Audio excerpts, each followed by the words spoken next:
Today we could start our meeting first after the summer vacation. Today we have two eminent guests, Professor Huang Weiping, who already visited us with his lecture, and Professor Yang Huilin. Both professors are from People's University of China, one of the most famous and most important universities in China. People's University, it's a particular university. That's university with social sciences and humanities merely. There are no sciences, strict sciences. So for instance, in Peking University, you have atomic studies. In People's University, there are no atomic studies, no physics, chemistry, and other sciences. People's University was engaged politically, prepared staff, qualified personnel for the state. During the reforms promoted by Deng Xiaoping, participated in a very active way in the reforms, preparing various plans and educating personnel from provinces, from the country, for administration, for reforms. So various constitutional reforms, legal reforms, economic policy, and so on were prepared at that university. I must say with certain regret that in Poland our scholars had a very hard way to influence politicians, to give any advice.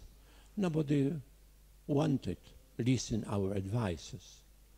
They were usually ignored because politicians, our politicians of changing parties, changing groups, were convinced that they are the most clever in the world. They knew everything.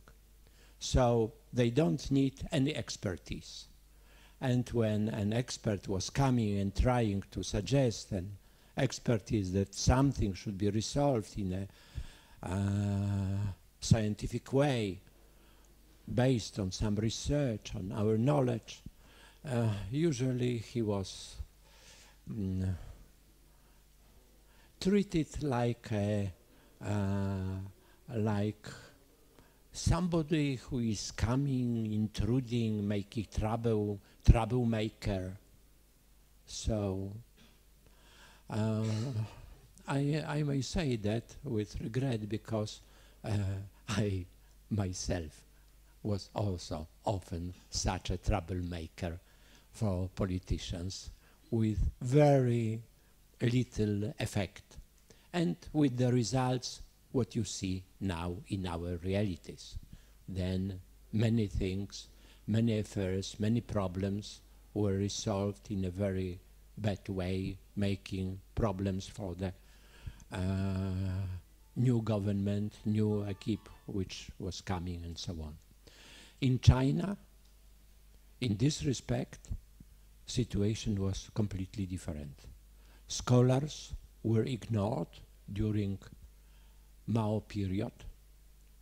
At the time, fate of scholars was rather miserable, because very often their recommendations, their positions were in sharp contrast with political decisions. So sometimes scholars were sent to the countryside, to dig earth, together with peasants. But with return of Deng Xiaoping to power, one of the first his decision, it was opening universities, 77, before even starting officially the reform, that was starting university, opening the universities, starting learning, respecting for learning. So from very beginning, Chinese scholars participated in the reforms. Their opinions, their materials, their recommendations were highly appreciated. I may even add that even foreign scholars also were listened, also have been asked for their opinions. I may say that I myself, going to China during the reform period, almost from the very beginning of the reforms, and being in China every year, sometimes twice a year, so many times I had an occasion to discuss various things with decision makers on various levels, up to the president level.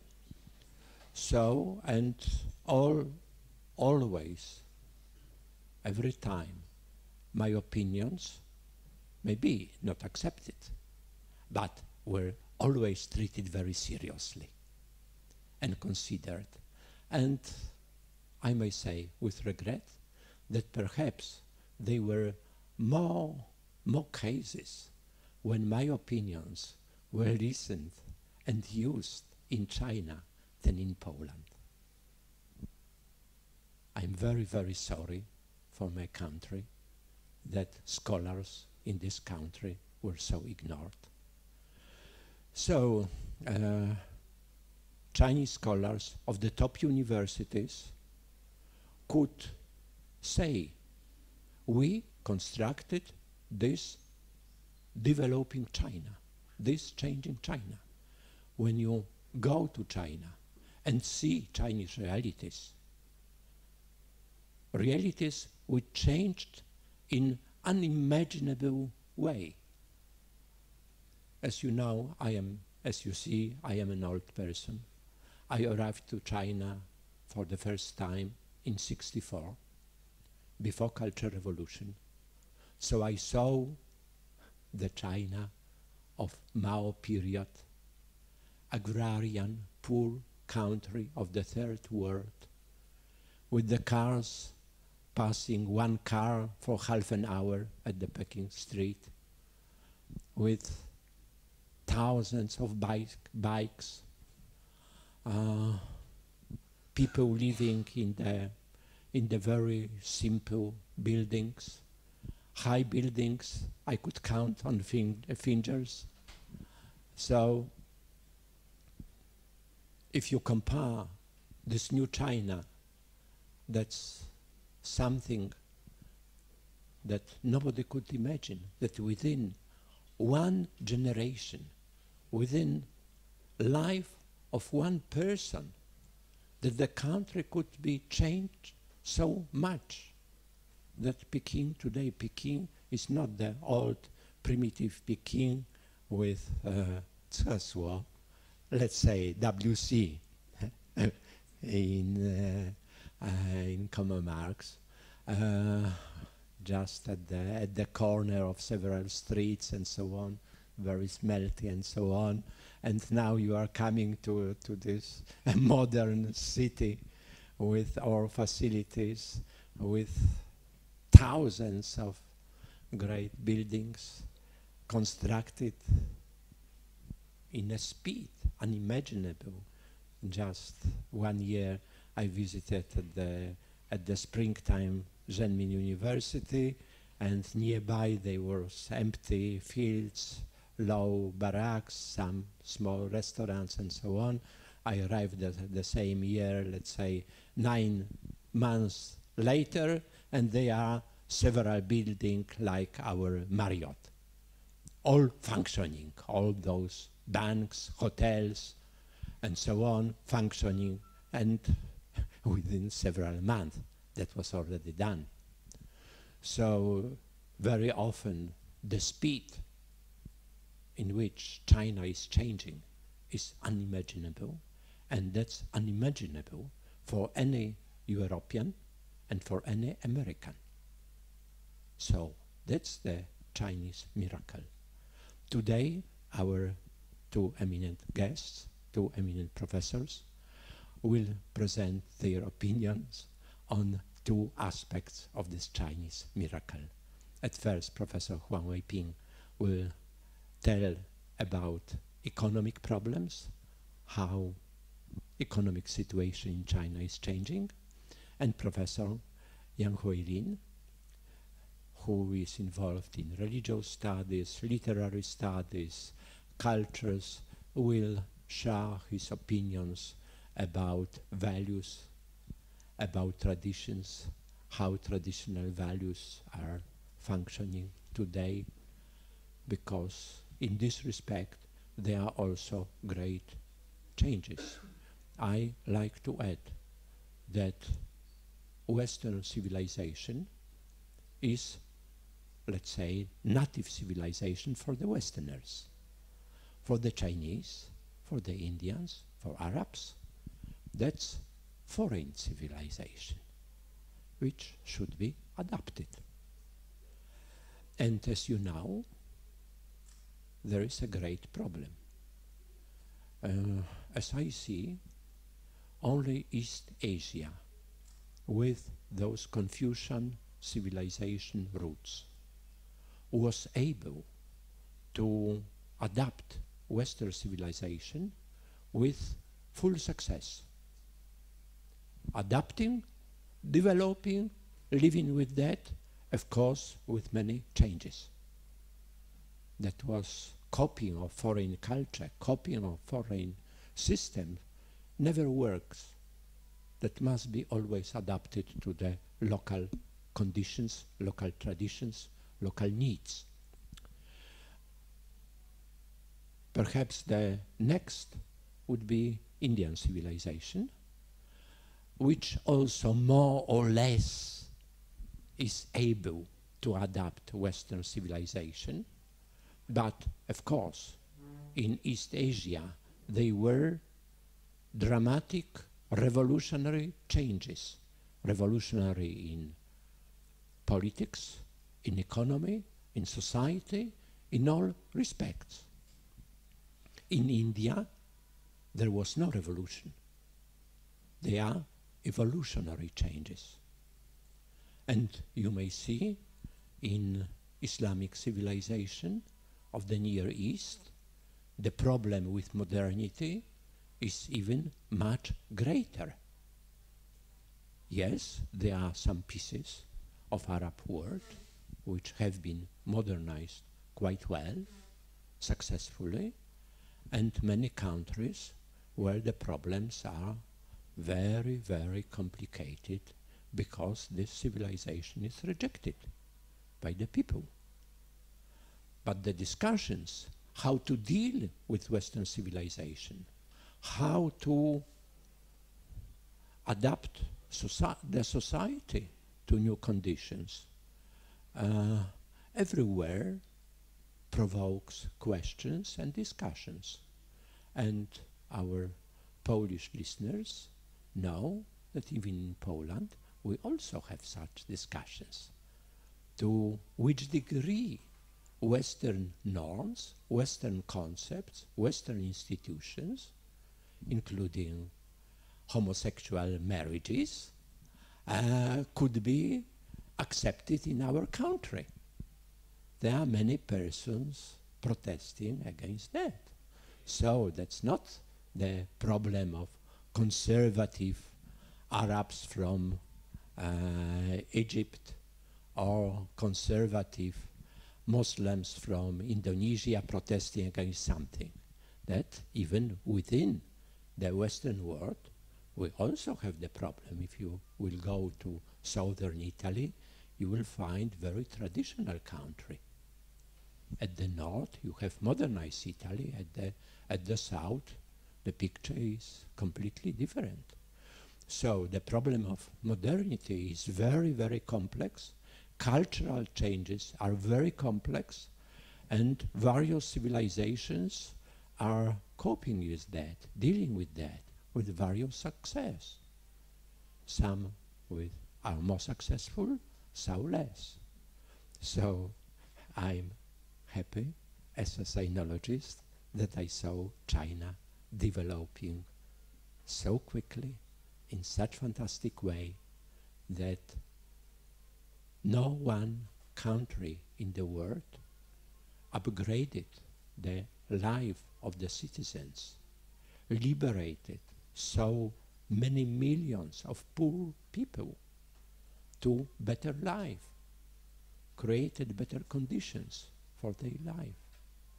Of course, I must add that life of contemporary Chinese are much more difficult than they were in the 60s under Mao Zedong. Then it was quiet life, everything was very slow, everybody had time, there was no problem of choice, there was no problem of running for money, because the, let's say, bad bowl of rice with some vegetables, but they were. And everybody had more or less the same. And now you have the society, very dynamic, but demanding society. You have to work. You have to face difficulties. Some people are able to do that. Some people are not happy.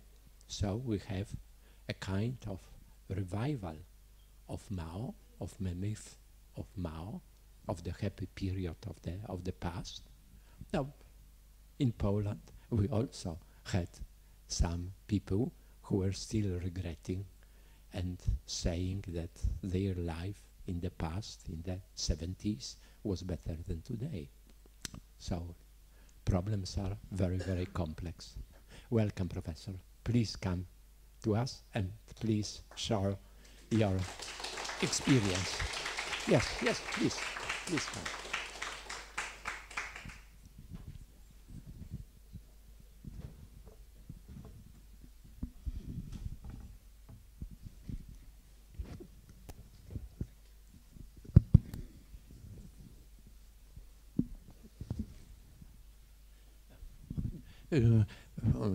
I'd like to add that today, for the first time, our meeting is transmitted by internet, so maybe there would be also questions from the from other cities. So after our part of lectures, presentations of opinions, then we will pose the question part, and then would be questions also from other cities if they will arrive. And I hope that this new way of operation with transmission by internet that we will keep in the future.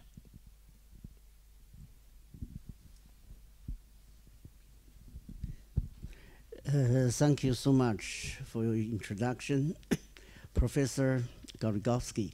His Chinese name is Shi Dao, a Chinese name.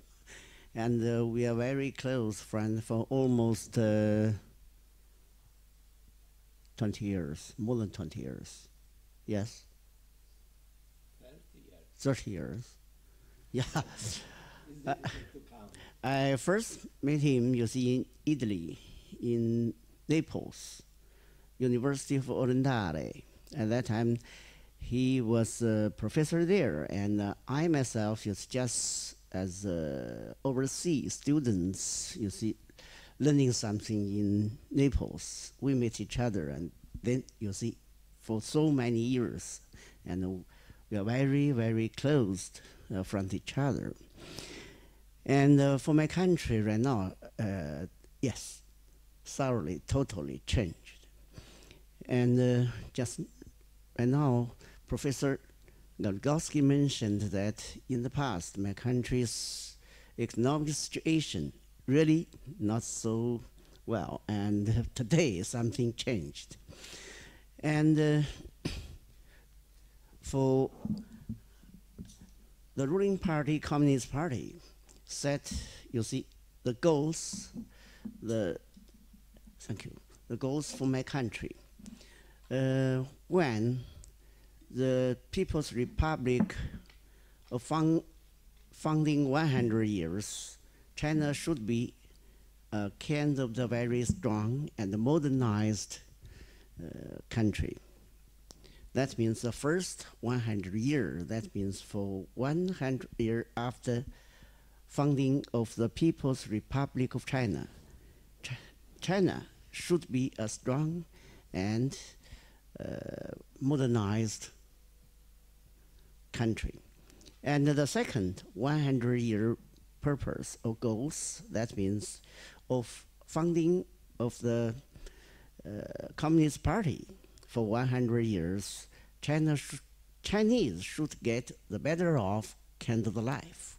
Okay, the two goals. First, 100 years. That means you see founding of the People's Republic of China for 100 years. China should be, you see, a kind of a very strong and modernized country.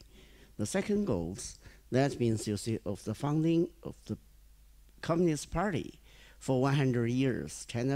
Chinese should get better of life. Okay, these two kind of goals. And the reform began in 1978.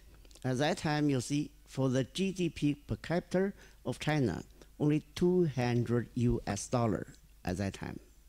$200 at that time. But for today, already 8,000.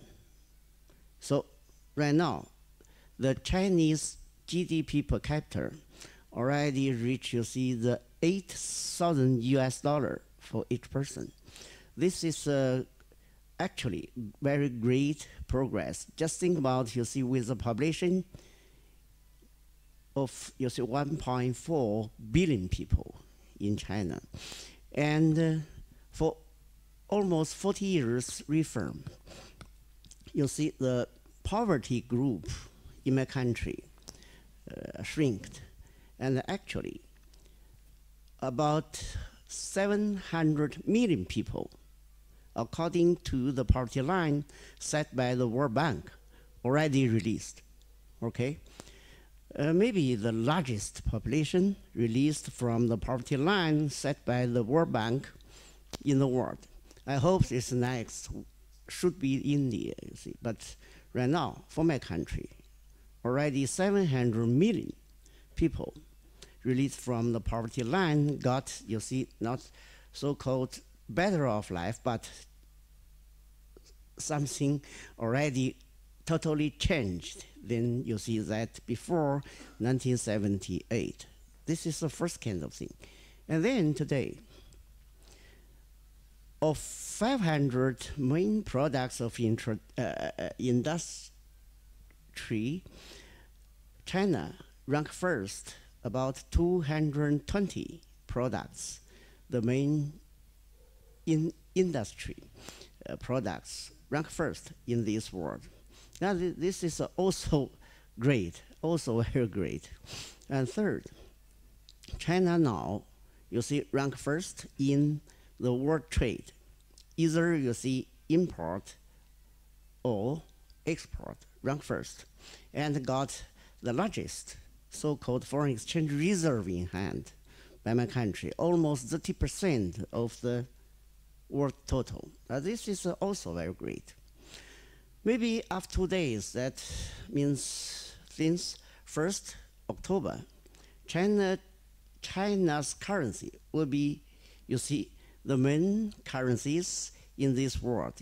You know, IMF, International Monetary Fund, set a kind of artificial currency called SDR, Special Drawing Rights. This is a kind of the artificial world currency, and valued by 4 currencies: US dollar, euro, Japanese yen, and sterling pound. But after October 1st, Chinese currency RMB yuan will be, you see, as one of the 5 that value this kind of artificial world currency. So this is so great. As for the living standard, the very interesting is during, you see, the reform, thoroughly changed. For example, for each people got housing size, you see, in 1988, Mr. Deng Xiaoping opened so-called housing reform. At that time, for my country, for each person, only 4 square meters to stay. Only 4 square meters. What about today? 40 square meters for each person to stay in my country. I mean the housing. This is a very great kind of thing because it's a developed country. Generally speaking, only 80 square meters, generally speaking, for that. So, for my country already, you see, in the halfway to the developed ones. This is a very, you see, great progress. But some issues raised, you see, with this development. As you know, the G20 summit was held in Hangzhou, Zhejiang province in China this month. During this summit, some questions, some issues, some, you see, problems raised by the participants to our top leader. Mainly 3. First, with rapid development in the past, this kind of economic development could be sustainable or not. This is the first question raised by the participants in Hangzhou in this kind of the G20 summit. The first. And second, if this kind of sustainable in questionable, so the second thing maybe will appear in China. That means so-called middle income trap issues. For right now, most of developing countries could not reach the level of developed. For this world, after Second World War, only 2 or 3 very poor countries during the Second World War right now could be called as a developed economies. Very few, only 2 or 3. For most of other economies right now, called just fell into so-called middle income trap. That means for one country, when got the GDP per capita around 10,000 US dollars, could not go further, could not go further. Right now, my country already 8,000 US dollar as GDP per capita. What about in the near future? In my mind, for each Chinese could reach, you see, 10,000 US dollar as GDP per capita, no problem. But what about the further? Could reach 20,000? Because the developed one and the developing one, you see, just 20,000 US dollar per capita GDP as a kind of the boundary. This is a big issue. So first, sustainable. And second, we called middle income trap problem. And then, top leaders of my country said, yes, we could over this kind of a middle income trap by what? By further reform, by further more open to the rest of the world. But participants of the G20 summit raised another question. What about your reform in the near future? What about for your country more open to the rest of the world? They just give us a question mark. We'll go further or stop? It's a question. So, 3 questions raised by the participants of this, you see, G20 summit just in this month. Why they raise these questions? Because right now, you see, the problem is the power to push China go further disappeared. We just say something, you see, for 3 pillars or 3 engines to push my countries to go further. First, consumption. Second, investment. And third, net export. For these three engines right now, very weak in my country. So in this case, you see, the growth rate of my country slowed down. Everybody knows from the newspaper, from the internet, you see, the slowdown of the growth rate of my country already, you see, got a kind of the worry, but not only Chinese, but for other countries. How to deal with these issues?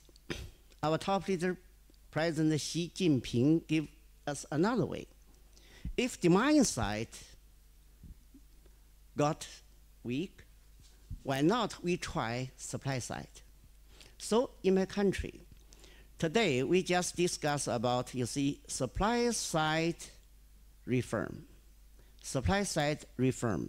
That means what? That means just to adjust kinds of the economic structure. Economic structure. So during the G20 summit, President Xi also gave all the suggestion to all the top leaders of the world. That means what? Shifted from demand side to supply side. And give the example for my country's way of dealing the difficult without kind of power to push economic growth further. But this is not so easy.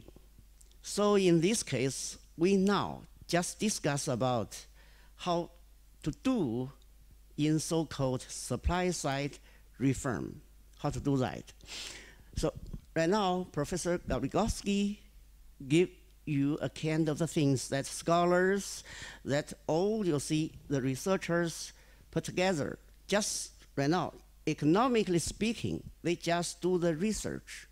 How to push this so-called, you see, supply side reform go further, and in this case, maybe with a weaker and weaker demand side power, and stronger with the supply side power, finally, my country could, you see, get a balanced economic growth, and then maybe could over this so-called middle income tribe. Okay, thank you.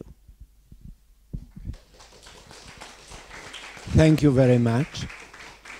If you allow me, I would like to add my own comment to some element of this presentation. We are all friends.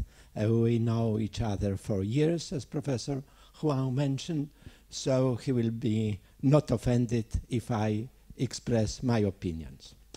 The first, starting to the economic level of the period of Mao. We had in Poland the same problem. It's very difficult to calculate GDP in the non-market economy. If there is no market, if there are no real values, it's very difficult to calculate. So when Professor Huang said $200 as GDP per capita, that's a symbolic number, not the real one. Of course, that was according to calculations which economists are doing. But I, as a person who traveled through Asia and could compare more or less the life in the period of Mao and the life in other Asian countries of various levels with various systems, I would estimate that during the, let's say, at the early 70s, before the reforms by Deng Xiaoping, Chinese GDP per capita, it was around 1,000 and half, 500,000 US dollars, approximately. Looking how people are living, what is the general standard of life in the country. The second, Professor Huang Weiping, as almost all Chinese economists, are using per GDP and per capita the official exchange numbers. It means the rate of bank, how bank is calculating 1 yuan to dollar. So, and as you know quite well, the real power,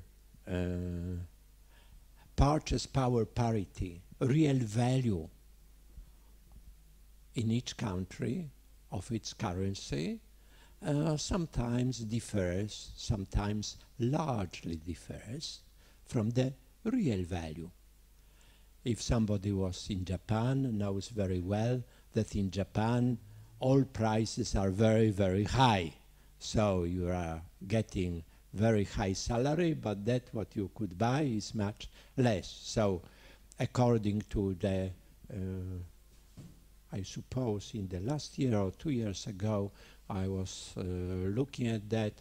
So the official, according to the official rate, Japanese per capita GDP was $48,000, but the real power parity, so-called PPP criteria, that was only $38,000, $10,000 difference. In case of China, according to the official exchange rate, that's 8,000, as Professor Huang mentioned. But according to the calculation of the World Bank of real purchase power parity, then it would be around 13,000. So that's a little bit more.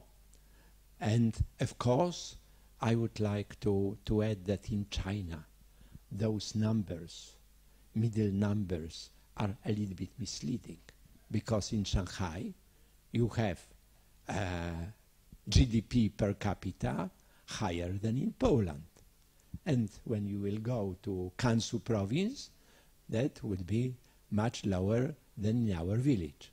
So, so please consider that we are speaking on China, a country of the size of Europe, with the population which includes entire Europe, entire North America, and more than half of Latin America. That's China. So we are speaking about enormous, huge country.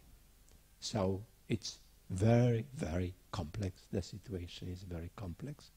And development in such great country is enormously complex and difficult. And ruling this country is complex. I would like to emphasize that what Professor Huang said at the very beginning, the plans for 100 years.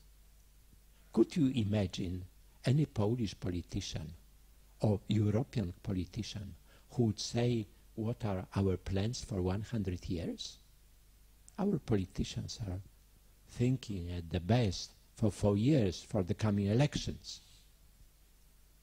And in China, this way of thinking, it's not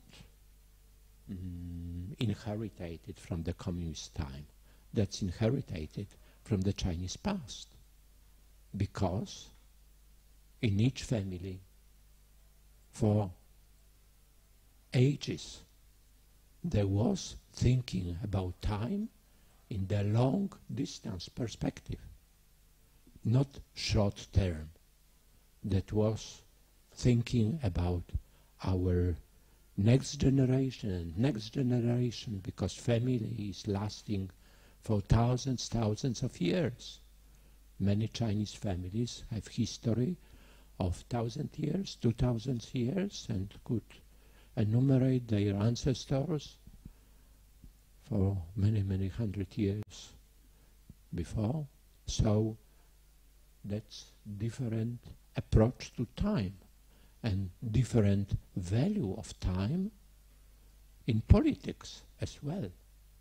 So that's very significant, and I suppose that without such a historical thinking, it would be impossible to develop so fast and achieve so great results.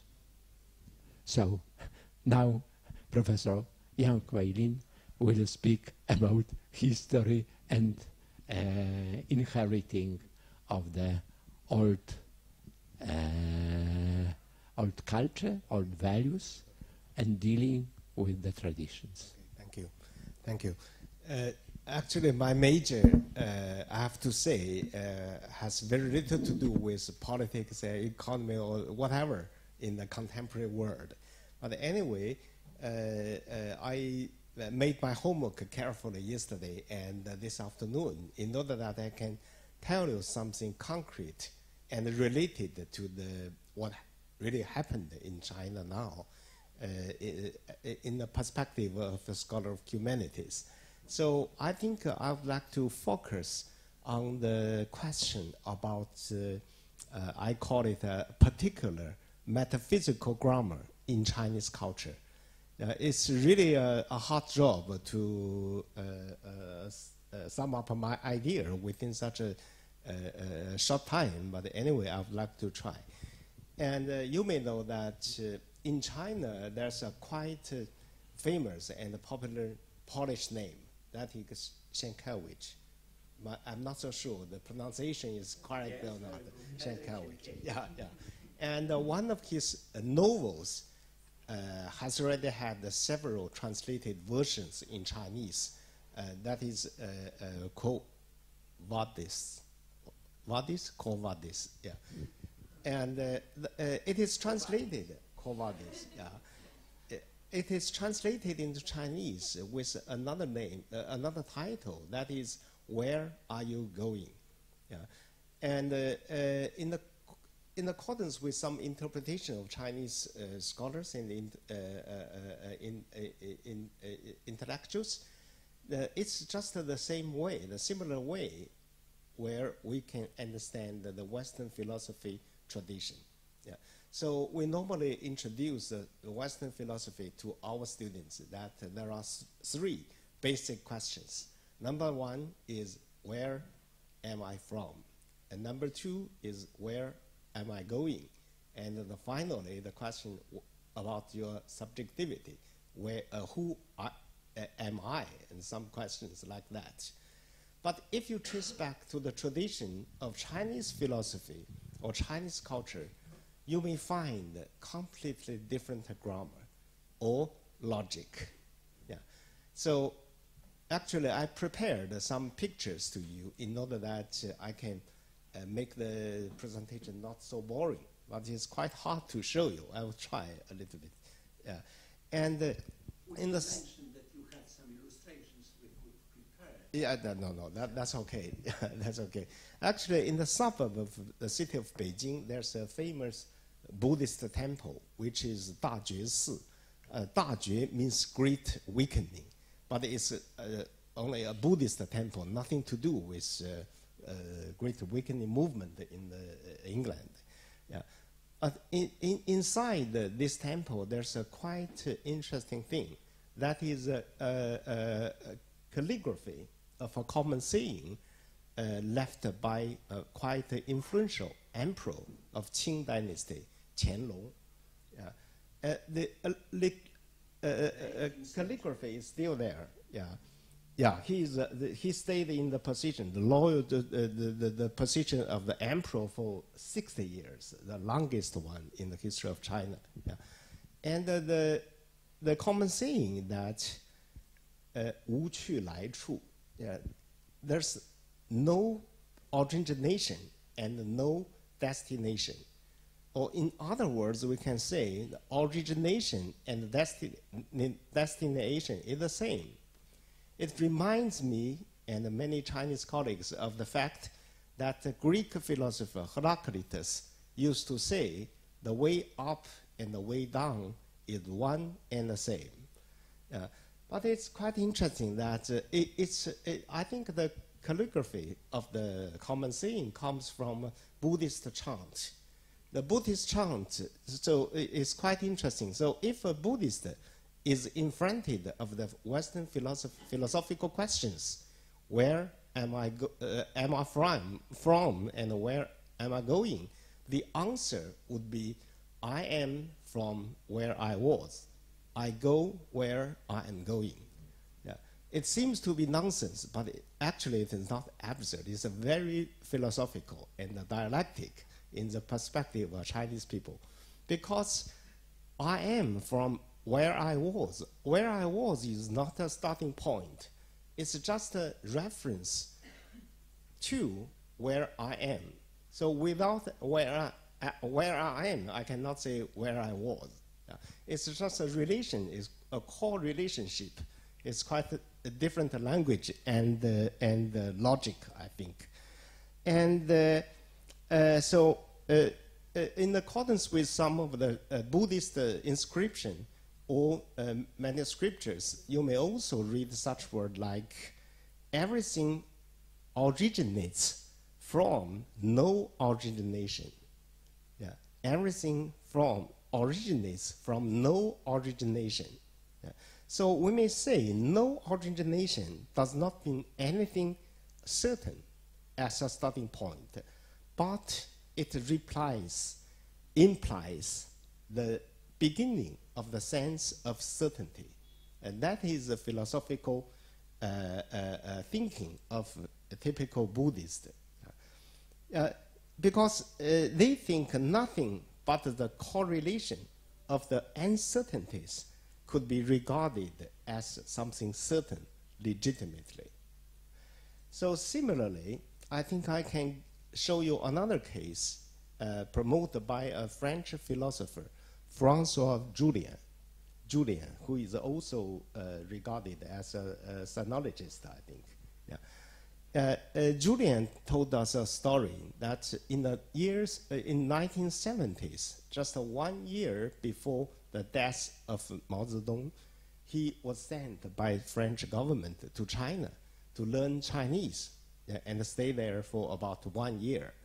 And he said he remembered the first sentence he learned from a Chinese professor is, "What is this?"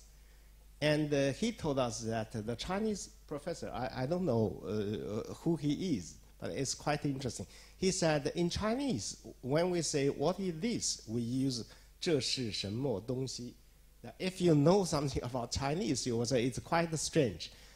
To be honest, I was born in the city of Beijing and grew up there, but I never say 这是什么东西. I just say 这是什么, what is this? But 东西 is quite strange.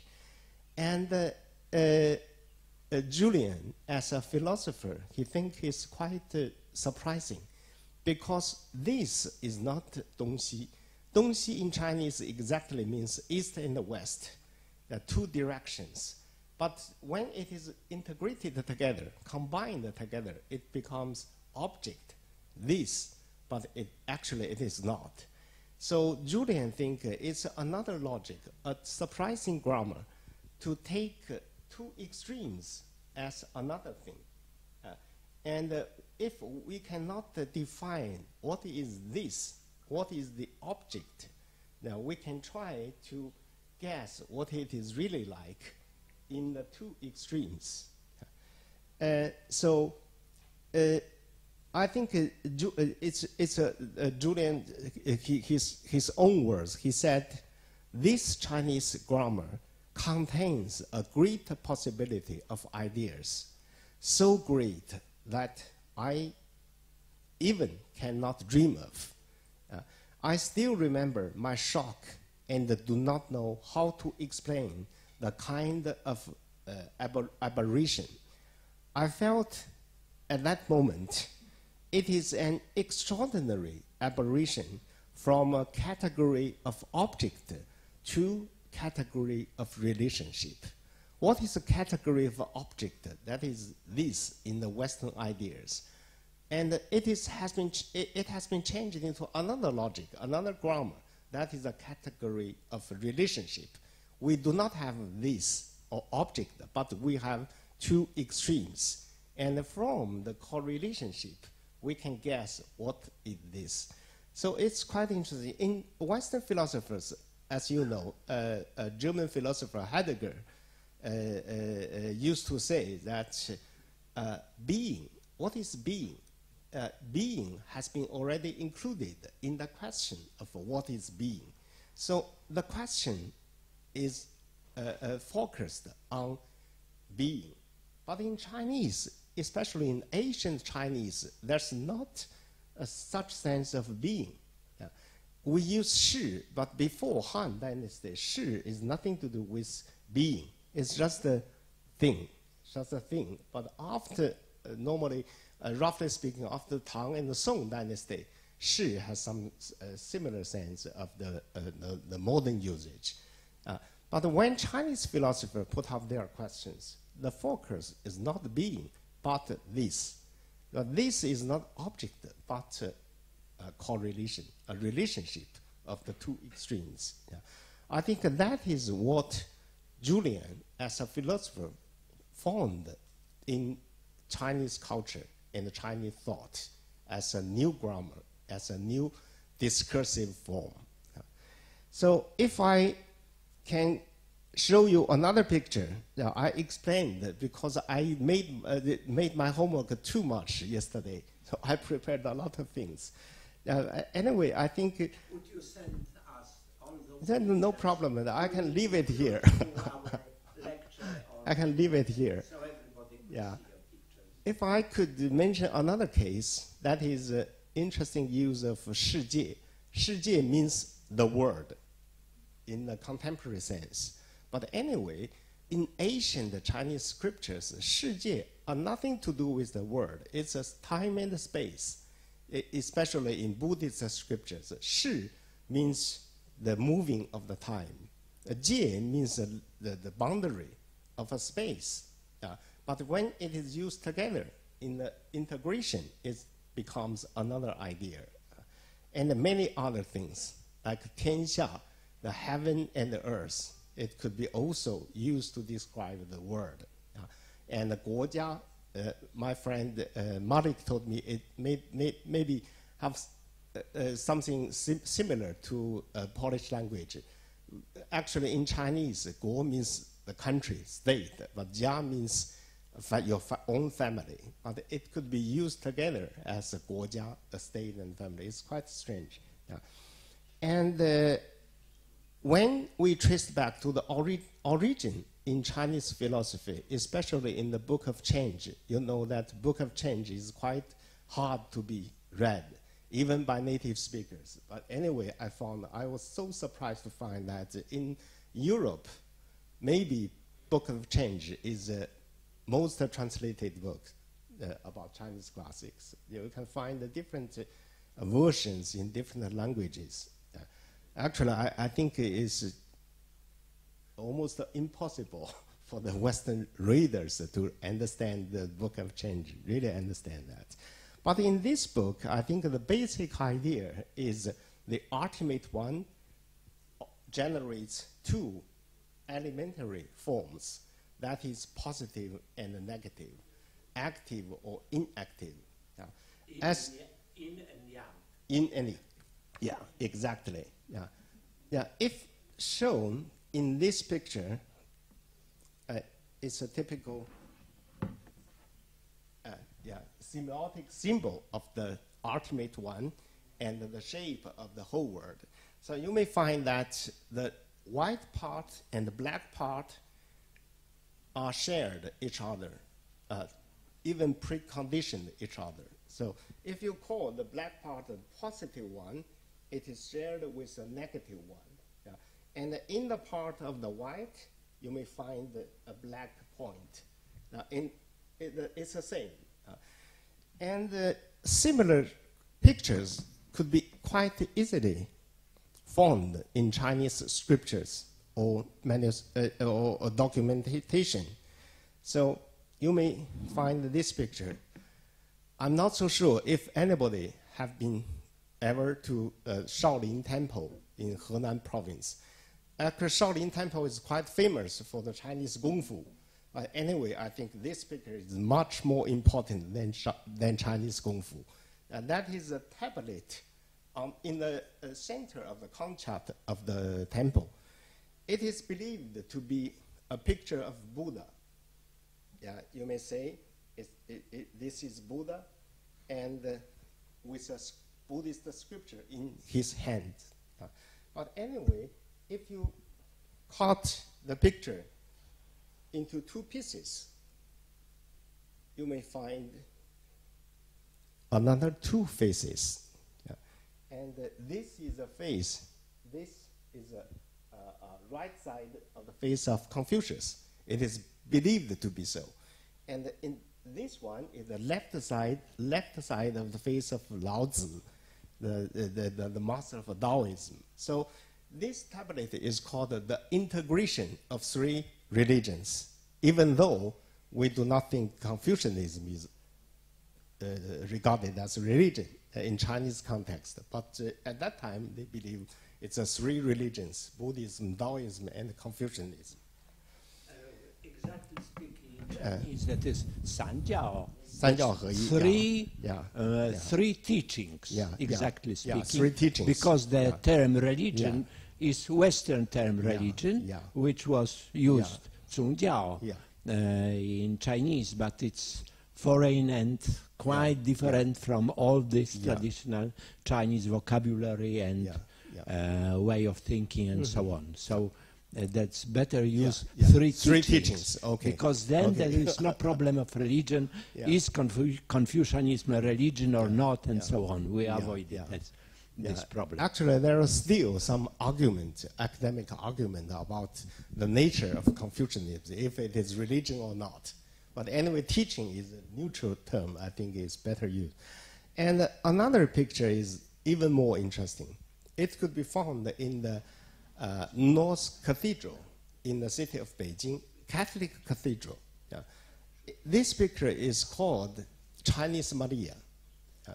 Chinese Maria. But you can say that that is a female figure with a boy, and they are dressed in yellow, which is a typical royal color in accordance with traditional Chinese culture.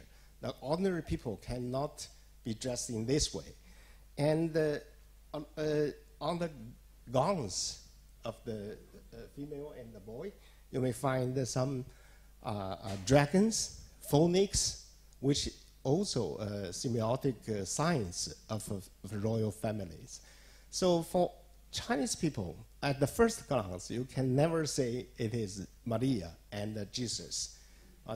Everybody believes it is a portrait of the Empress of Qing Dynasty, Cixi, which is quite a strong woman and with great power. And that is his kids. But anyway, for the Christians, or especially in the Catholic communities, they believe it is a portrait of Maria and Jesus. And I also found it's quite interesting that it is even more integrated with Western images. So I will show you another picture I took personally in a family, in a peasant family near the city of Beijing. Oh, sorry. So in that picture, you may find two portraits of Maria. This one is quite famous, a French painting. It is called Lotus Maria. I'm not sure if Lotus Maria is well known in Poland or not. In France, it is quite Lotus Maria. And this peasant put the two pictures of Maria together, with the Chinese one and the French one. So I think the picture, I will end up with another picture. That is a stone left from Yuan dynasty. It's quite earlier. Yuan, it's a time for the dissemination of Nestorian in China, a later part of the dissemination of Nestorian.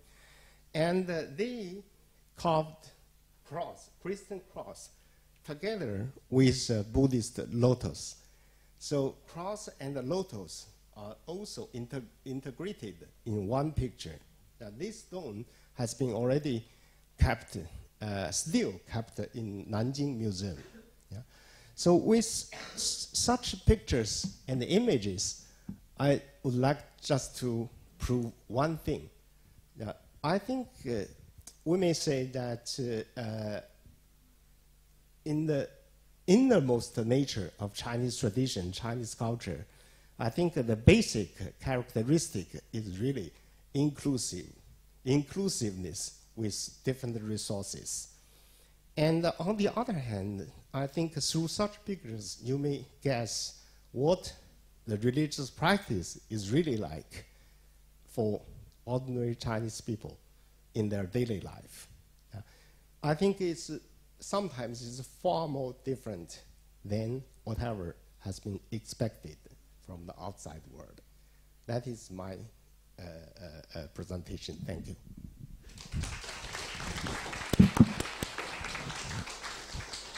Thank you very much. Afterwards, we will try and we will consult how to do that. Having all those pictures from Professor Yang, we will include that to our recorded lecture, so everybody who would visit our page of the university, SWPS, could see all those pictures and so on. And afterwards we'll discuss with Professor Yang how to make an article and to publish it with all the pictures in our journal Asia Pacific, and all the contents, all the volumes are accessible in internet. www.asiapacific.pl. So I suppose that we will find a way to present you his ideas, because they are very, very important. I would like to emphasize, Professor Yang mentioned the Book of Changes. Yes, that's perhaps the only Chinese classical book which may be found in supermarkets, in particular in the States. In many supermarkets, yes. In Europe, that's also very, very popular, but I agree with you that certainly that's the most difficult work of classical Chinese. And in my lectures at the university, I always refer also to the Book of Changes.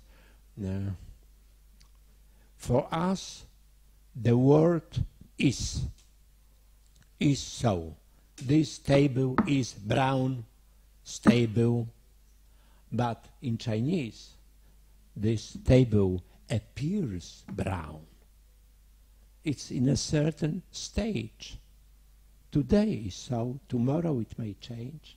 After tomorrow it will be, when we will use it, when somebody will break it, then it will changing. We may say that in Chinese philosophy, that what is eternal, it's change. Change is eternal. Everything is changing, everything is relative. And I also, from this your presentation, would emphasize one thing. In our Western, or let's say Mediterranean way of thinking, we have the concept of good and evil, God and devil, and their struggle between them, eternal struggle, up to the last days, last judgment, sąd ostateczny, when the Jesus Christ will eventually punish the devil. So we have this struggle between forces of light and of darkness, of good, perfect good, and perfect evil.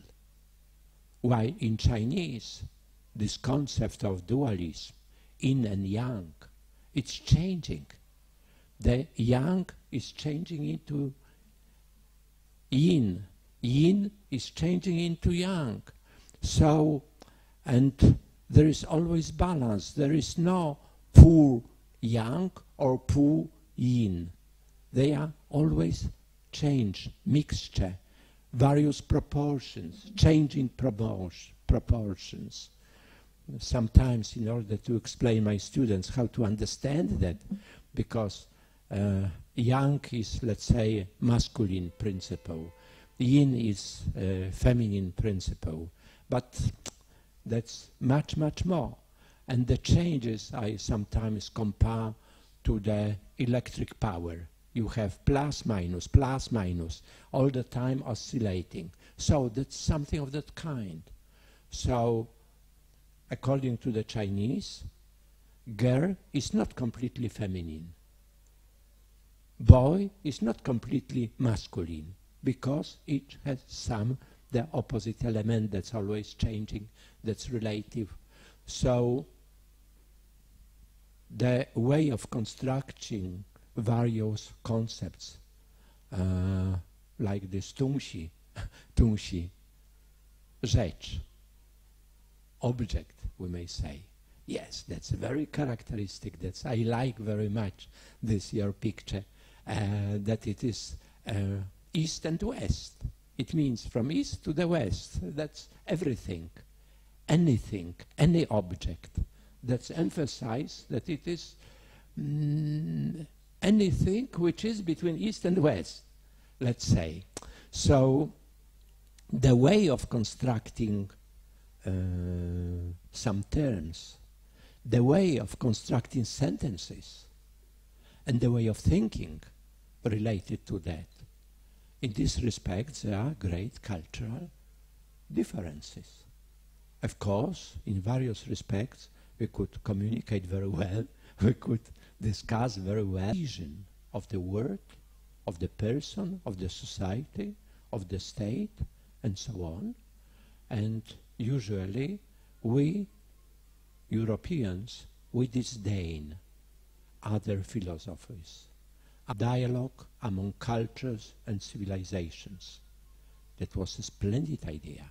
Unfortunately, it is still greatly ignored by our politicians, our journalists, and so on, because we try to impose on the entire world our visions, our values, our measures, our concepts, ignoring that other people, including so great people like China, more than 1 billion people, could think in another way. And various things are looking from different perspective in another way. So, thank you very much, Professor Yang. Thank you very much, Professor Huang. Now we open the session of questions. So please pose the questions to both our speakers. Please. Please say who you are, because we are type recording everything. Okay, so first, dobry wieczór, and good evening, and 晚上好.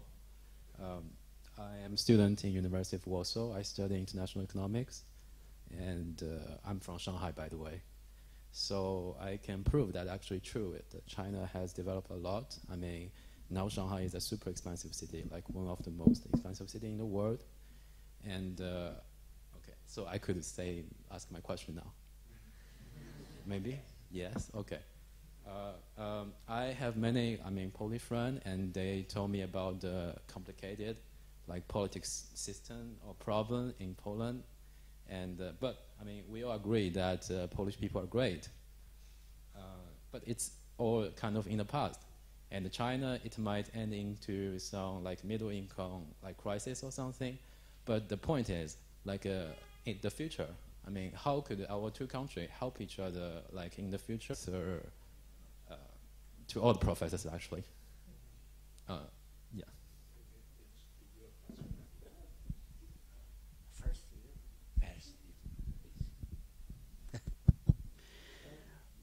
Okay. Thank you so much for your question.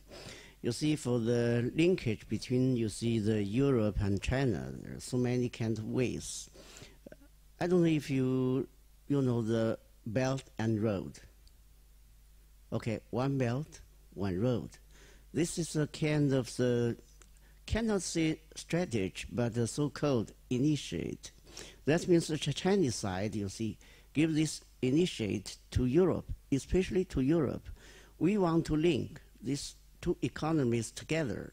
So in this case, you see, I do believe maybe in the future, if this Belt and Road finally come true, that will great link between the kinds of the economic relations, I do believe, you see, with this Belt and Road in the future, will be give us a linkage, the more close linkage between two sides. This is my idea, you see, okay? Thank you.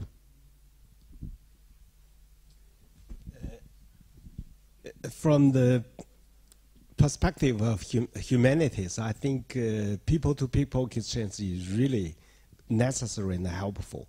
I just take one instance that in my age, when when I was in the primary school, it's quite strange that I began to learn Russian from the first grade, and then stopped Russia and continued to learn English.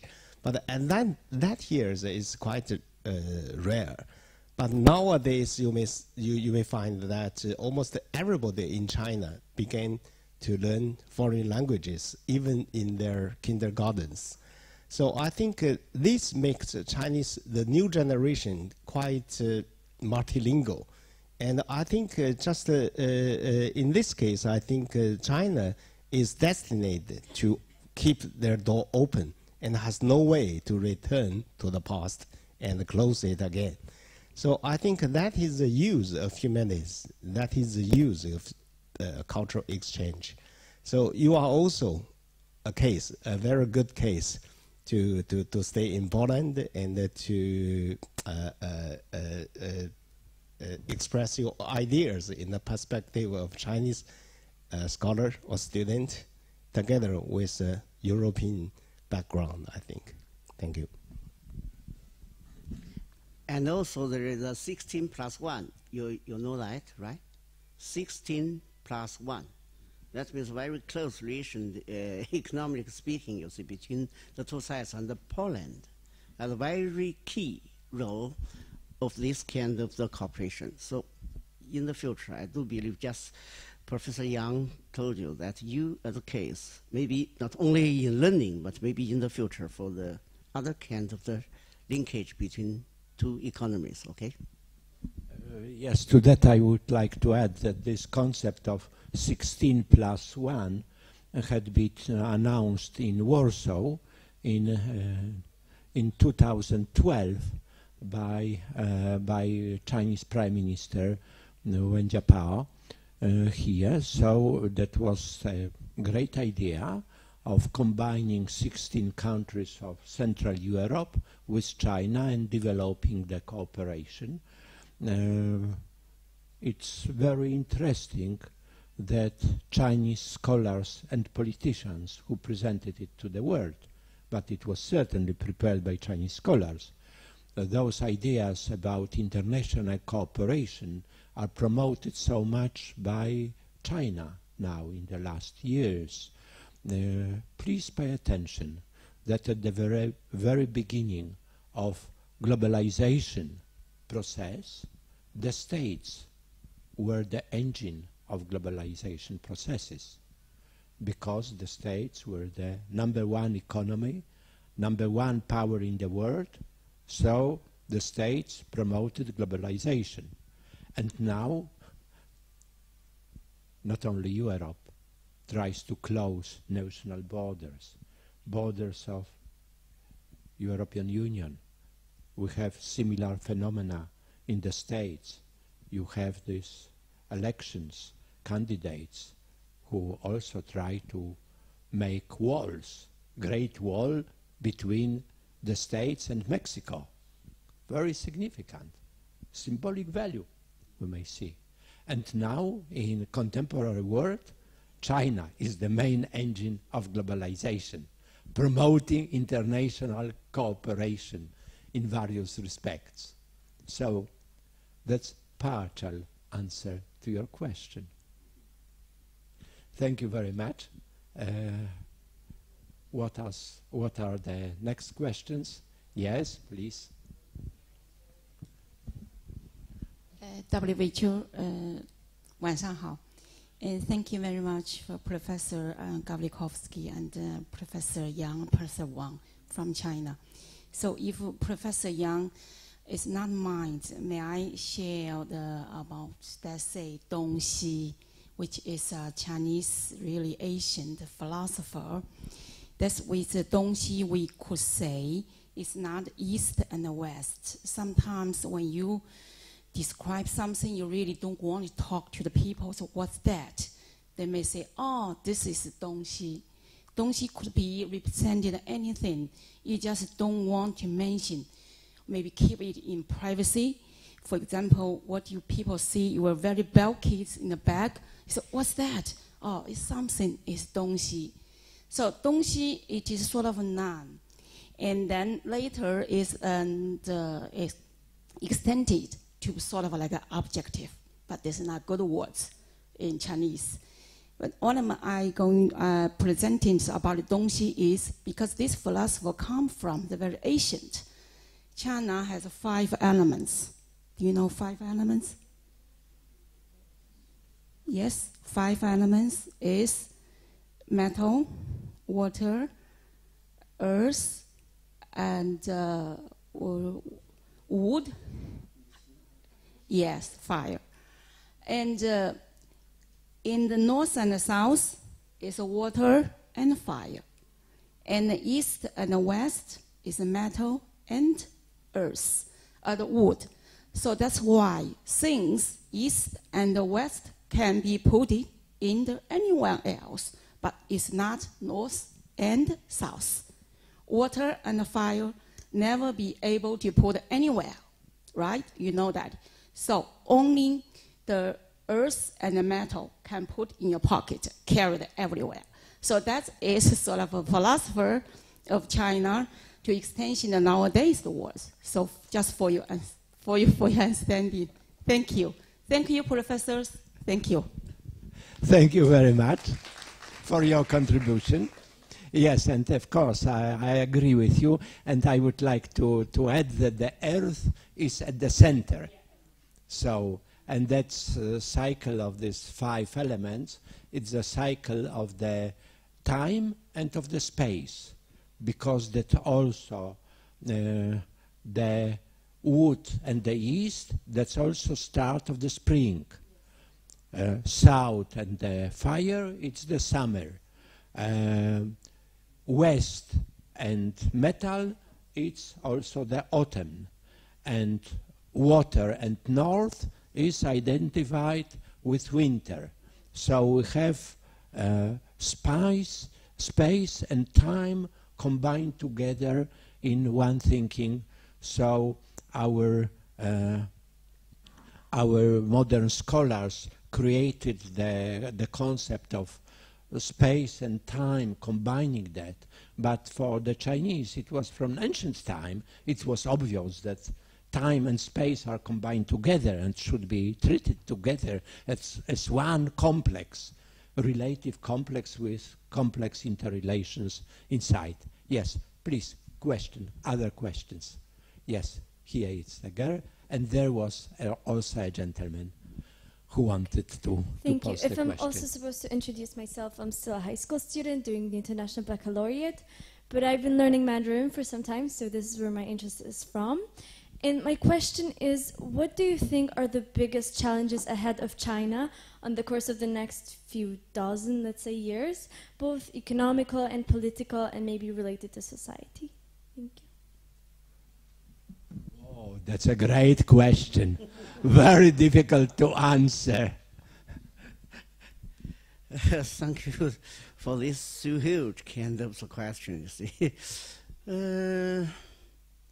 For the main problem or conflicts is in Chinese society, I do believe, you see, for Chinese people, they want to get better of life. Everyone wants that, okay? But how to reach this kind of life is not so easy. So the Chinese government should meet this kind of situation and solve this problem. On the one hand, you see, every people wants to get better of life day by day, right? On the other hand, you see, you could find for the methodology to get this better of life is not so much. This is a problem, the conflicts between your wants and your method. This kind of thing could not be solved to the end. That means collapse. So right now, on the one hand, we just keep for the peoples to get better of life. On the other hand, we have to get stronger and stronger of the capacity of the production and meet each other. And finally, what you said, so many kinds of the conflicts, problem will be solved. This is my idea, okay? So the basic thing is for the better off life for my country. Then from this as the basis, you could say other kind of things. Without this, everything would be in chaos. Okay, thank you. If I could respond to you briefly, I would like to say the reason why I would like to show you the basic characteristic for Chinese culture is inclusiveness. I think nowadays inclusiveness is really quite important and also a serious problem for the human beings. I think nobody can develop themselves, and we all shared each other and preconditioned each other. So I think the most important thing is try to share such a sense with other cultures and to insist in the characteristics, to insist in the way of a peaceful development. Now, if so, I think other problems could be solved. Even though there's a lot of problems, the climate change, the environment, pollution, whatever. But anyway, I believe Earth is large enough for human beings to mutually develop. Thank you. Okay, right now you see inclusiveness is very popular in China, right? But right now we raise another kind of new term. That means the sharing economy. Everything shared equally by everybody in my country. This is raised by our President Xi Jinping. That means the sharing economy, okay? In this case, you see the income distribution and wealth distribution will be balanced in this case, okay? So on the one hand, we would build up kinds of the capacity of production. On the other hand, you see, we want to get this so-called sharing economy. You know, from the people, to the people, for the people. These three kind of terms. Right now, for the people in China, everybody knows that. But from people to the people, that means, you see, we try our own way for the future. So if we just get this from people to the for the people, three kind of things in hand, that means a peaceful development will come true. Thank you. I would say so. We have three kind of answers on your question. On the side of the states, all questions should be resolved with force, with weapons. So America is able to send its troops everywhere, to each part. And of course, and now I suppose that from Obama presidency onwards, they started to understand that many questions could not be resolved with weapons in military way. we in the European Union, we Europeans, and I feel not only Pole, but also European, we avoided military adventures. We understand that the world is very complicated, that there are no simple solutions, that you can't resolve everything with hammer, just beating. That's not the solution. So we try to cope with the questions, but usually we in Europe, we are resolving the questions which already appeared. If there is a problem, we try more or less resolve it from a short-sighted perspective of 1 year, 2 years, doing something, some small reparations. When those thousands of refugees are coming from the Near East and Africa, we just try to put them in the camps, try to find some work for them, without thinking what is the reason why those peoples are moving from Africa and Near East. And if somebody would like to resolve the problem, we should resolve the problem in Africa and in the Near East, which of course is very difficult, but nobody is even discussing about that. The Chinese answer, if you, respectable professor, allow me to speak in the name of China, but I feel partially Chinese, so I may try to say in a Chinese way.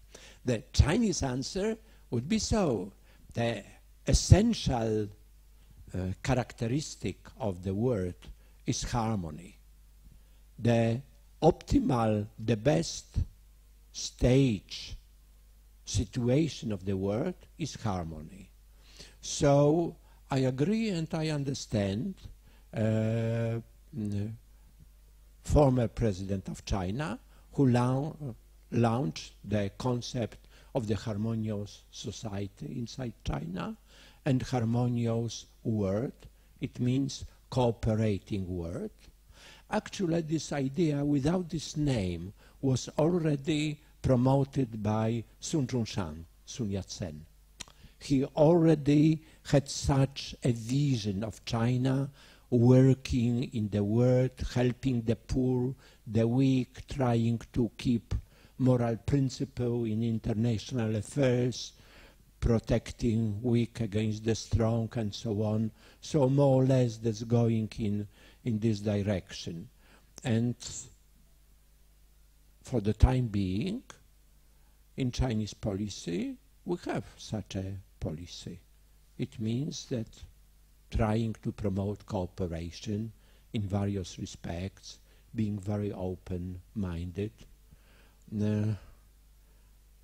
I may say that many times I organized various meetings, like today meetings, with officials of the American embassy and from Chinese embassy, Chinese ambassador.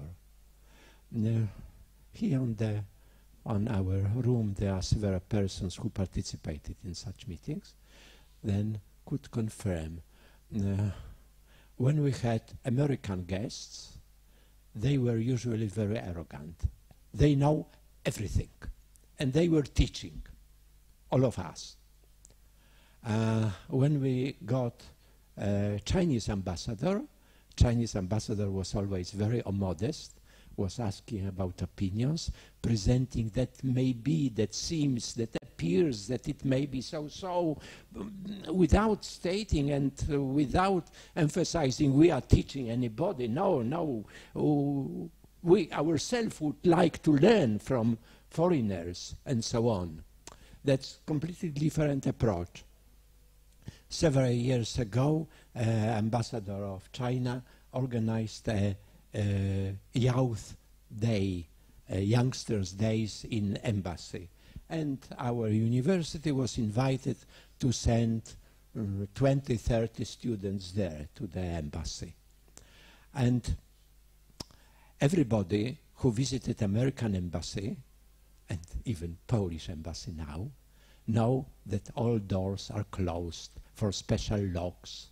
We have security, so moving within embassy, it's impossible even for personnel who works in the embassy. And when I was with our Polish students, we are going to Chinese embassy, nobody asked me about names, about list who is coming. Nobody control us at the entrance. All the students were coming, going through the building of the embassy. Then there was the speech and in the garden, a small reception. People were moving slowly, freely, everywhere. Nobody was afraid. Nobody was keeping the list, precise list, without the names, registration, and so on. You could not enter Polish embassy, American embassy, French embassy, and so on. I must say that this reception for the youngsters, Polish youngsters, impressed me much, because it shows the enormous difference in relation to the world, in the vision of our own country, of the relations to the outside world, and so on. And many times we don't understand well this great difference in the vision of the world, in policy promoted, and so on, between various countries. Thank you very much. Please, the next question. We still have some time. Please. Please. Yes. Can I speak Then you. Chinese? 我用中国话说好不好？用汉语说啊，因为我的英语不是很好。我想问那个跟 Please try speak English, because we have transmission to the Polish cities. 中国文化有个现象，就是佛教进入中国以后啊，它融入到了中国的传统文化当中去了，以至于到了唐代的时候啊，有一句话叫“最有思想的人都在寺庙里面了”。那个杨教授是研究基督教的，我就比较关心的就是，基督教从明代末期传入中国，最远的可以到唐代的景教，进入中国已经很多年了，但实际上基督教在中国的知识精英当中的影响力似乎并不是那么大，所以我就在想，这个基督教文化它要和中国的传统文化，特别是儒家文化融合起来，有没有这种可能？如果您觉得有这个可能的话，大概有哪些路径可以去思考？谢谢杨教授。Do you need interpretation?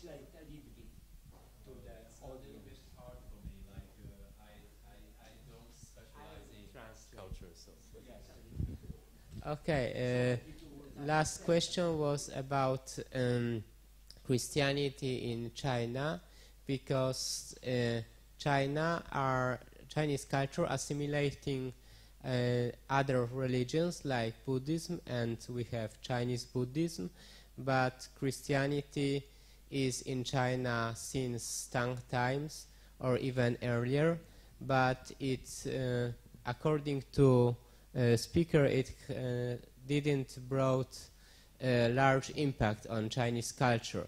So the question is how Christianity can be merged with Chinese culture, especially with Confucianism. So briefly speaking, I think I could recommend one reference book to you. That is a book entitled Buddhist Conquest in China. Written by a scholar, quite a good scholar, passed away a few years, Professor Schuster in Leiden University of Netherlands. Actually, it seems to be a book discussing the successful dissemination of Buddhism in China. But actually, I think from the first chapter to the last one, he compare the two faith of Christianity and Buddhism. And in his words, I think the typical way for Buddhist dissemination in China is diffused, the mode of diffusion. But for Catholic churches, he thinks Catholic is too much pushy at that time. And sometimes it's just a typical mode of, in his words, it's a propagation instead of diffusion. So I think if we could give a very brief conclusion, reading such a book, you may find that, in my words, I think the less you, for preachers of any religion or any tradition or whatever, the less convinced you are, the more convincing your teaching could be. Yeah, that is a conclusion made by Professor Schuster, I think. And on the other hand, I think the possible integration of Christianity or other Western cultural resources with native elements in China has been discussed by many, many of the scholars. And I think it's possible. And the inculturation is not only possible, but necessary. And is, in some sense, we can think the inculturation is actually a fact. Even though the Christianity is not so influential compared with Confucianism and Buddhism, but it has been integrated into Chinese culture. So like Buddhism, Buddhism, of course, is not a native religion in China. It's also a foreign religion imported from other places. But anyway, now nobody could say Buddhism is a foreign one, but it is a Chinese Buddhism, together with Buddhist, Tibet Buddhism and the Buddhism in South Asia, in other places. But Chinese Buddhism is a very important element in Chinese traditional culture, actually. Thank you.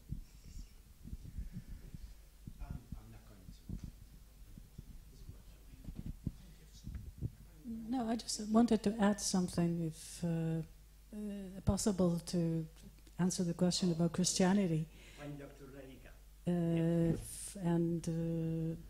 Chinese tradition. I think it happened once, and in a very powerful way, in the Taiping Tianguo, when you had the actual, real combination of the Christian ideas and the Chinese native culture and native thought. So I think this is perhaps, this is of course a very not well studied, but a lot, it was studied a lot, the question of Taiping Tianguo. But I think this is one of the very, very interesting examples of what really was understood and what really appealed to the Chinese people in the Christian religion. Thank you. If I could just add one word, I would say Taiping Tianguo is a specific case, but quite different, with a peaceful integration of different culture or cultural elements. Because in the form of a violent form, I do not think the new religion, new cultural resources could be really accepted by the local culture and the community. And on the other hand, I think it's quite strange if you can judge from the different attitude of Christian missionaries to Taiping Tianguo, you could find that, surprisingly, most of the Christian missionaries are against Taiping Tianguo instead of supported. It's different case, I think. Thank you for your reference. I think it wasn't surprising at all, because the Taiping Christianity was a very different thing. But I think it shows what really was understood and what really the Chinese people needed and could accept from the Christianity. Thank you. Yes, this gentlemen. I have only one short question. How do you think, how important Poland is in cultural value and economical value for China now? And is it possible that China will help support our apply to be in G20?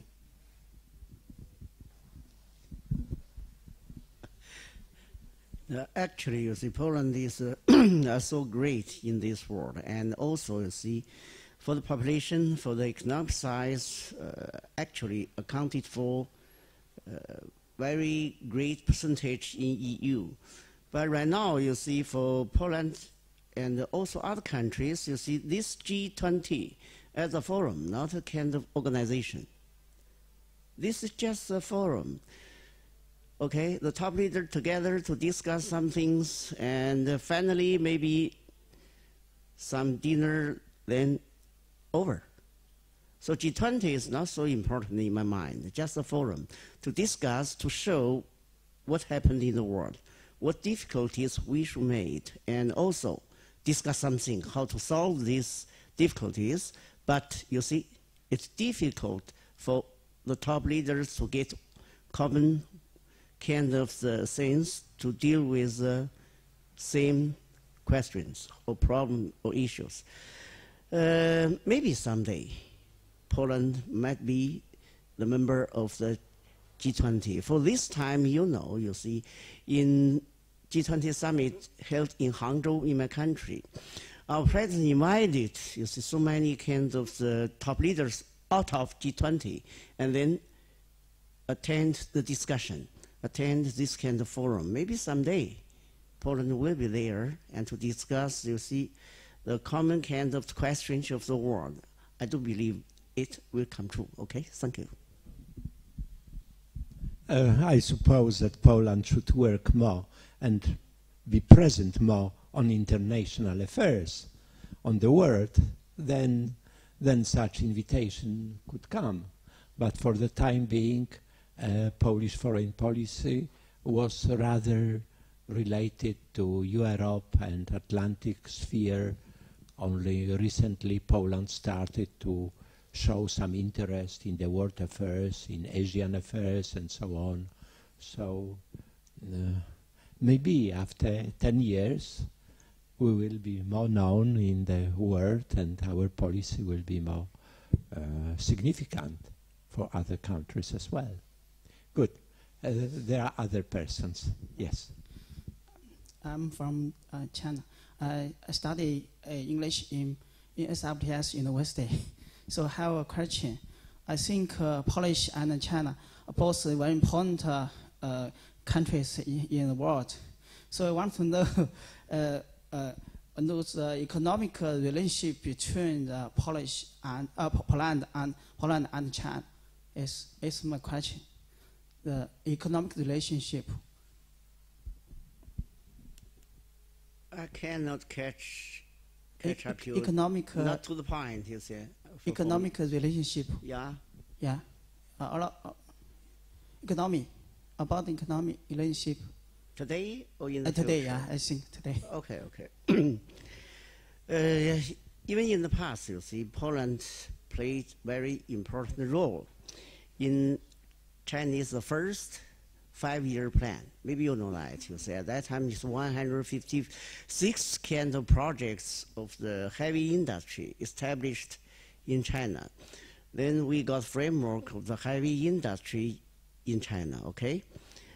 And you see, actually, it's not only 156, but 168. Not only Soviet Union, but also Poland, Czech, and other kind of Eastern European countries give the aid to new founding of the republic, okay? This is history in the past. And then for today, you see, actually, 16+1, very important, you see, for the Chinese open to the Eastern and Central European countries. And Poland played maybe the most role in this 16+1. Okay.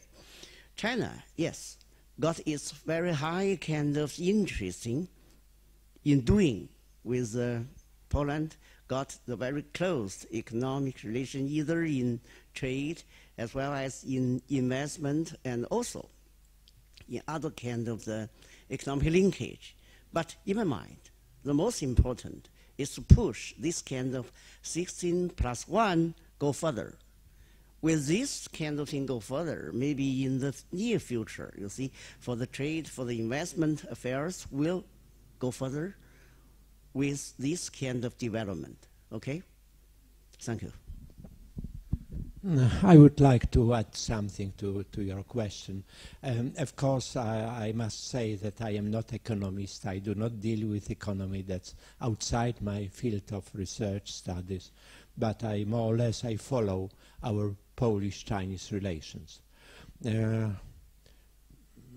Please remember that in Poland we had great political change in 1989, when we abolished the communist system and we passed to the Western side with market economy and so on.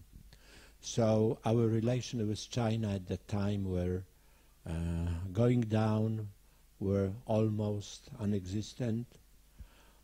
Poland for several years boycotted China, in particular after '89 in China. In both countries we have dramatic events and changes. So in 1997, Polish export to China was $33 million. 33 million. Our import from China was about $1 billion. Today, Polish export to China is approximately 1.5 billion. Our import from China is about 20 billions. So, still there is a great difference, but the distance is much smaller, from 33 million to 1.5 billion. Now that was enormous difference. So that's not so bad with the Polish businessmen. Please also consider that Polish way of transforming economy was completely different from the Chinese way. We, in Poland, we sold Polish banks to foreign banks. So today, more than 80% of Polish banks are owned by foreign capital. We sold all our factories to foreign capital. Some of them, some of the Polish industry was closed, annihilated. We had quite good electronic industry. This industry was destroyed because Western businessmen consider that's a competition, potential competition, so they bought our factories, closed them, and exported their products here. Today there are also Chinese products coming in this place. So most of our industry, the owners are abroad, in Paris, London, Hamburg, New York, and so on. So the economic policy of Polish industry is mostly abroad, in the foreign centers. So for instance, will this big factory export something to China or to Saudi Arabia? The decision is made not in Poland, but it's made in London, according to their plans, to their visions, and so on. The present government, what we have now, tries to change this situation, to increase Polish shares in banking, and to increase Polish shares in our industry, in economy. How successful they would be, I can't say. I may say that I, as a scholar, at the very beginning of Polish transformation, I criticized this policy, promoted at that time by Mr. Balcerowicz, and there were some other scholars, much more prominent than I, who also posed the problem that it can't be done in such a way, in such a naive way, but unfortunately nobody wanted to listen our opinions, and everything was sold to the foreigners. That's my naive answer of non-specialist, but a Polish patriot. Thank you. What's the next question? Yes. Good evening, and thank you, professors, for all you have already said. I'm a student at Warsaw School of Economics, and I would like to ask you sort of three-part question, if that's okay, connected also with challenges and threats for the Chinese economy in the next years, next decade or decades. And first of all, as you already mentioned, an important pillar for the Chinese economy is investment. So, do you see threats connected with maybe not the middle income trap, but with the debt trap? So maybe that's also the issue in the future. I don't know because it might cause some problems. The second part is a question about. As you mentioned, the supply side strategy, it possibly can be connected with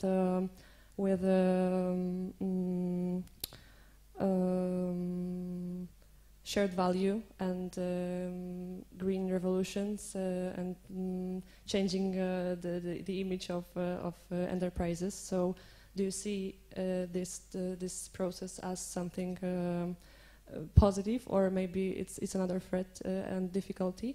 And the last part is the meaning of central bank communication in I don't know, boosting the economy or encouraging or discouraging investors, and how do you see the role of central bank communication in China, because it's starting to become more and more important in Europe, and I would like to ask if you see this as a as a possibility. Thank you.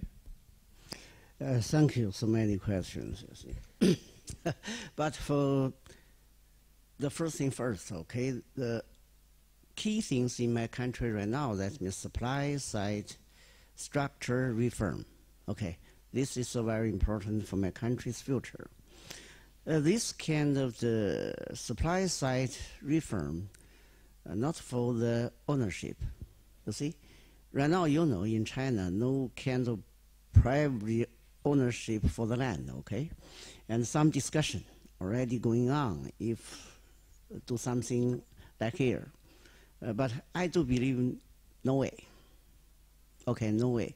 So what I mean, supply side, how this supply side could push Chinese economy over the so-called middle income trap. Supply side revolution or reform in my country, that means four things, okay? First, entity. That means a factory, that means a farm, that means a bank, that means, you see, small size kind of the business, okay? Reform should be carried on for them. Recently, maybe you already read from Chinese media, for the giants kind of the state-owned enterprises merge each other, okay? Such as for the very big steel mill, such as the Baogang, maybe you know, and also Gang. That means a steel mill in Shanghai and steel mill in Wuhan merge each other. And then maybe for the capacity of this kind of the giant mill reach to 0.6 million tons, the largest one, or the one of the largest one in the world. This is to deal with the economic entity, okay, to reform. For the farm also, you could, you see, do some the farming privately, or you could organize as collective ones. So this is the first thing, you see, economic entity. Okay, second, that means factors, production factors, such as labor, capital, yeah, land, management, and technology. These five kind of things. The figure of that, yes, how many labors, okay, and the quality for that also. Not only quantity, but also quality. How to raise the quality of the, you see, the labor, it's very important for my country. The second things, okay? The first, you see, I just mentioned entity. Second means factors. Third, that means structure. What I mean structure? That means, you see, combine each other of the factors as economics, okay? For example, the farmer in village, that means labor plus land, okay? If farmer as a migrant worker in the cities, that means labor with the capital. This different kind of structure will make money quite different way, right? This is also the reform. Last but not least, that means system, okay? What kind of system to give guarantee with a very high efficiency for that all the factors put together and to get more wealth or GDP. So that means supply side so-called structure reform, but not something like you see Reagan economics, such as Miss Thatcher in you see UK do something in 80s, not something like that. These four things to change. And if this kind of way could go very smoothly, all the question you raise will be, you see, got the methodology to solve. This is very interesting, not only for my country, even for today's world. Demand side, actually very weak. So all the people discuss about supply side. So in the G20 summit held in Hangzhou, Zhejiang province in my country, this time, you see, most of the top leaders of the world together, they discuss supply side reform for the future world. Thank you. Thank you very much. Is there any question? That would be the last question because the time is coming. Unfortunately, only one question could be posed. We have to close our meeting. But I hope that in the future we still will have our guests from Renmin University of China. So I hope that we may continue our discussion. We will go to close our meeting of today, but not the meetings on China.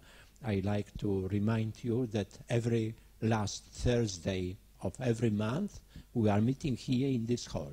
So please come to the next meetings as well. Please. Hello, everybody.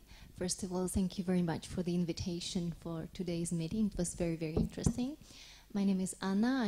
I represent two universities, Moscow State Linguistic University and Beijing Normal University. And I have a question, especially for Yang Huiling, Professor. Today you have touched upon very important characteristics of the Chinese culture, 包容性, inclusiveness.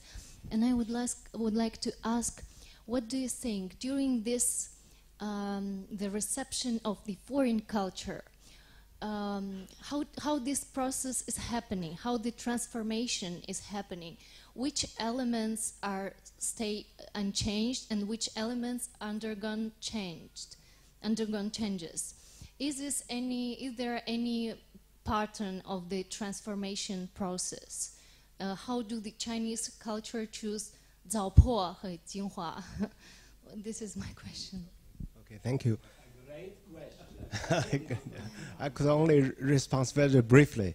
And actually, you may see that it's almost something as a habit for Chinese thinkers, and especially in the intellectuals, to learn something from whatever is old and learn something from whatever outside. Yeah. So whenever they meet some problems or social transformation, I think it's almost something destiny and a very common phenomenon, especially during the time of Ming and Qing dynasties. Many missionaries, that came from Europe, especially Spain, Italy, United Kingdom, or wherever. Maybe somebody from Poland, I think. Jesuits, yeah. And they became quite influential to many of the Chinese elites, Chinese intellectuals. So they left a lot of resources and documentation. And some of them have been even retranslated for contemporary Chinese readers. Yeah. So, but during the process, I think it's a typical cultural transformation and cultural exchange, because with the many Western classics were translated into Chinese, many Christian missionaries began to translate the Chinese classics into foreign languages. Yeah. James Legge is a typical case, and many others. Yeah. So I think from such a mutual exchange, the process of mutual exchange, Chinese, different generations of Chinese intellectuals learned a lot. So I think it's, in my opinion, I think we have no way to return to the closed period in the imperialist times. Yeah. So that is my opinion. And on the other hand, it's quite hard to judge what is Jinhua, what is Zhaopo, what is good, what is bad. Yeah. I just quote one sentence from Shakespeare. In the drama of Hamlet, he said, actually, there's nothing either good or bad, but thinking makes it so. I think a philosophy is just a philosophy. Theology is just a theology.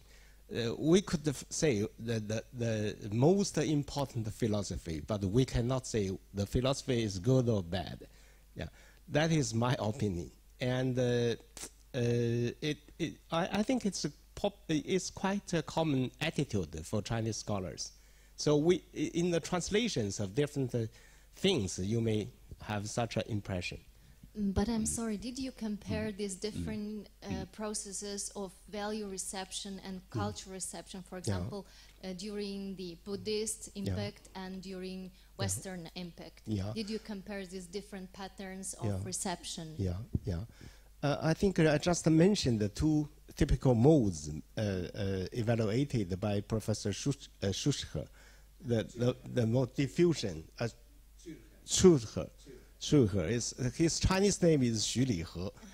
It's quite difficult to pronounce in his language. The mode of diffusion is the evaluation from him to the dissemination of Buddhism. But he said Catholic communities is too much pushy sometimes, and the mode is called propagation. So that is his judgment. Yeah. Thank you. Thank you very much. Thank you very much. Do you like to give the final comment or closing remark, professors? If not, thank you very much. Thank you very much for both our eminent guests, for your opinions, your answers. Thank you very much for the audience, for all persons who arrived for today evening. And I suppose that it was interesting meeting for all of us, including our guests, because some questions perhaps could be repeated in Peking and thinking about that.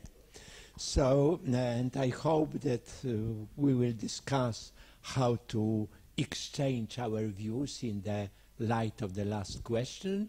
We will try to exchange our contacts and our ideas and so on in both sides. So thank you very much.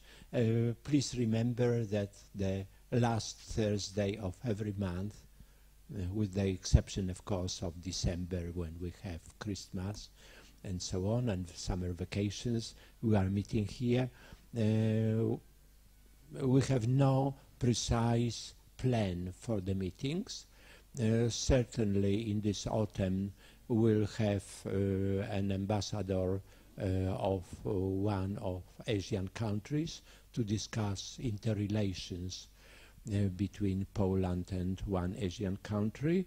I would like to have a discussion about Polish-Asian relations and policy, but for various reasons that's not so easy.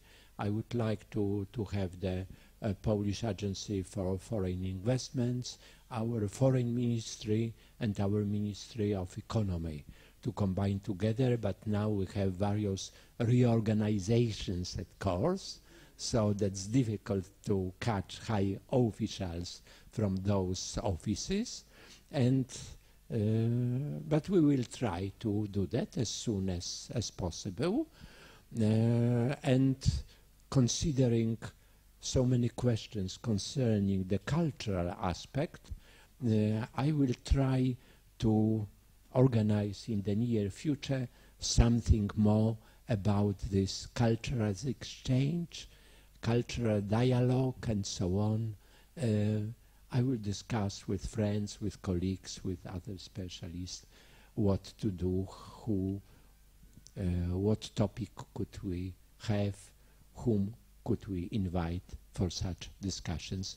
So thank you very much. Thank you very much to you.